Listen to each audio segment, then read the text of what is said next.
Hi there, and welcome back to Stubbs Aquatics. In this episode, we're going to be doing some water changes and top-ups. We're not going to do the big deep clean, but we're going to do our water changes. I'm going to show you how to save time, money, and a lot of effort on these top tips and tricks. So whether you're using the expensive Python or you're using something more economically friendly like Hygger, they all work the same. So let's get to it. We'll get all these tanks done in a matter of just a few minutes compared to a few hours. And we're going to be kind to the environment doing it this way as well. Stay tuned, everyone.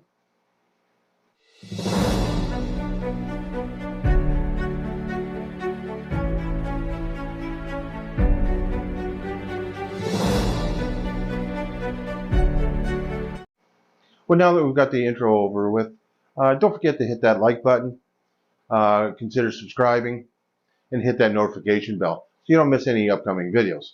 So let's get to it.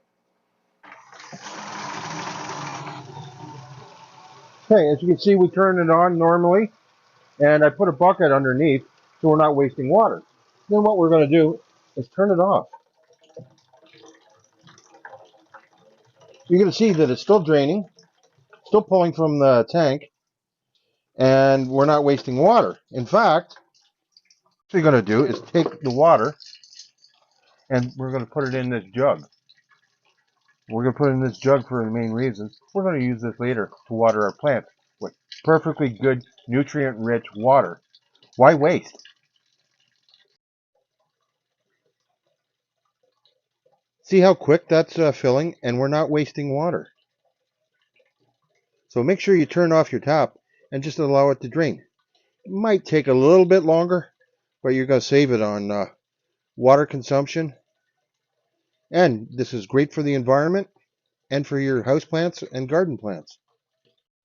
You'll note I put a bucket in the sink because I don't want to waste that water. I'm going to use this also to water plants or to top up an aquarium. You can always run your hose directly into a sump pump if you have one, or outside to your garden. This water will be pumped out onto our grass and our garden for great nutrients. It's free, and you're not wasting. So now we're going to use this perfectly good aquarium water, and our indoor plants are just going to love this. High in nutrients. No sense wasting money on fertilizer for these guys.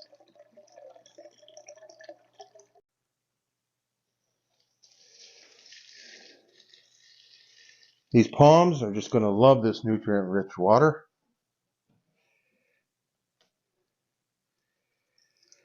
You can blame Sandor for getting me hooked on these guys. Thanks, Sandor. Make sure you check out Sandor's Palms. Great channel, great guy. He's got ponds, obviously palms. He's got a funny, warped sense of humor, which I love. So what I'm doing now is I'm just going to transfer this. You can see there's no water in it now. I'm going to place it directly into another tank.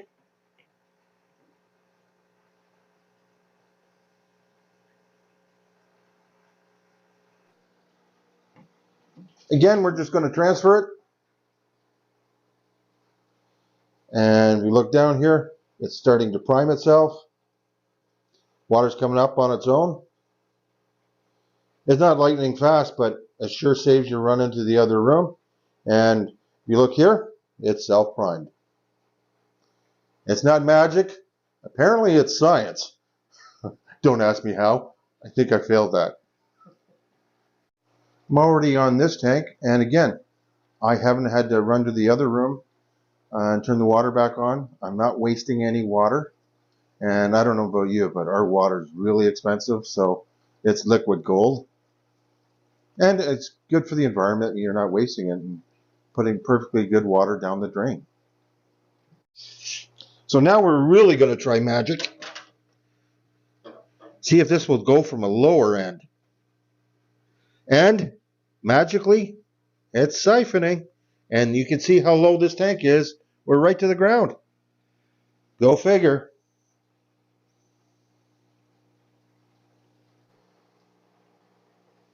And I've even moved it from low to high, and magically siphons again. Geez, I wish I paid attention in science and physics class. I might be able to explain this, but we'll just go with a tip and a trick.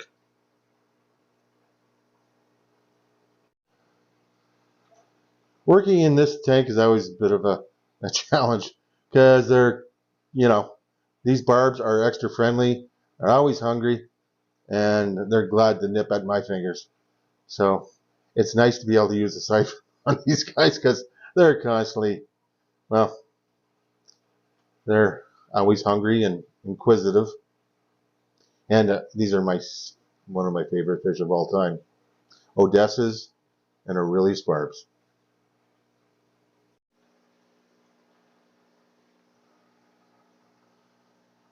So what I've done is I put a inexpensive digital thermometer with a probe. So I've taken the temperature. I know it's roughly 21.2, 21.3. So I'm going to try to put the same temperature back into the aquarium. That way there's no shock, and it's just healthier for your fish.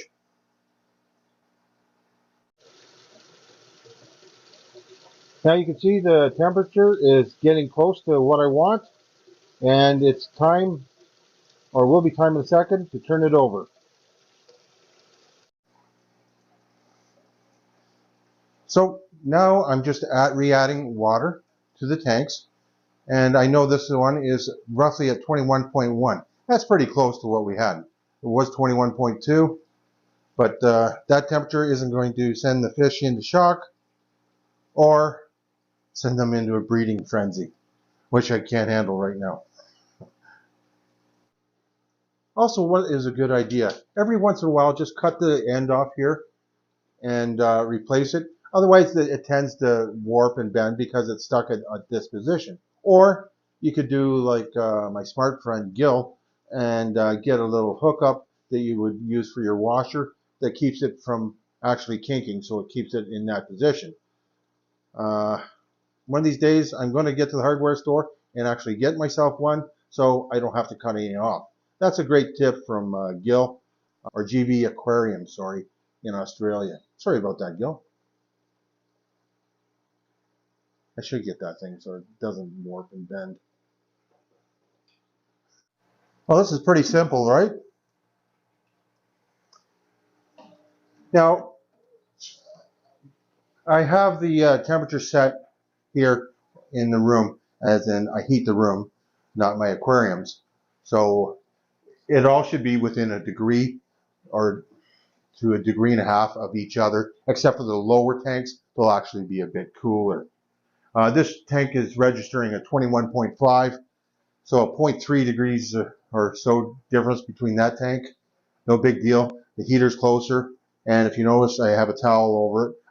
I've turned it off and have a towel over just for safety reasons while I do water change from one tank to another. There's no sense killing the pump or myself.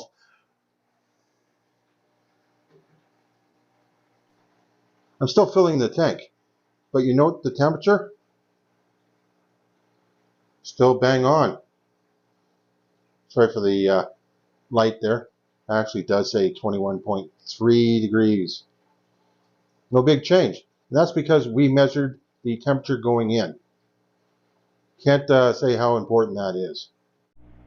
And what would a job be without a supervisor? Right, Marley? Well, I hope you enjoyed Stubbs' top tips and tricks for doing water changes. Hope that helps some people out there. I'm not an expert, but I do have lots of years of experience in the hobby. Anyways, if you found this helpful, please hit that like button. Think about subscribing, and don't forget to hit that notification bell. And while I was waiting for some of the top-ups, I might have used the washing machine to do some filter cleaning. Don't worry, I don't do all the filter at once. So there's lots of beneficial bacteria.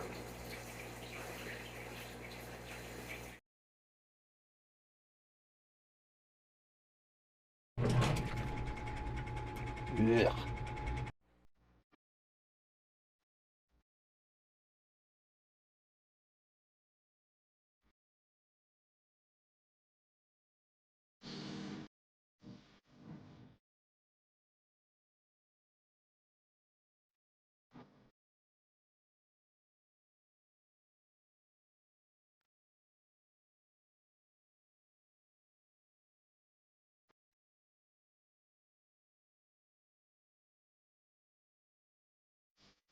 Okay, I really am going this time. Honest. Thanks everyone for watching. I really appreciate it. Hope to see you on the next video real soon. Take care. Okay, you can stop watching now. Or you can stay for another couple seconds. Bye now.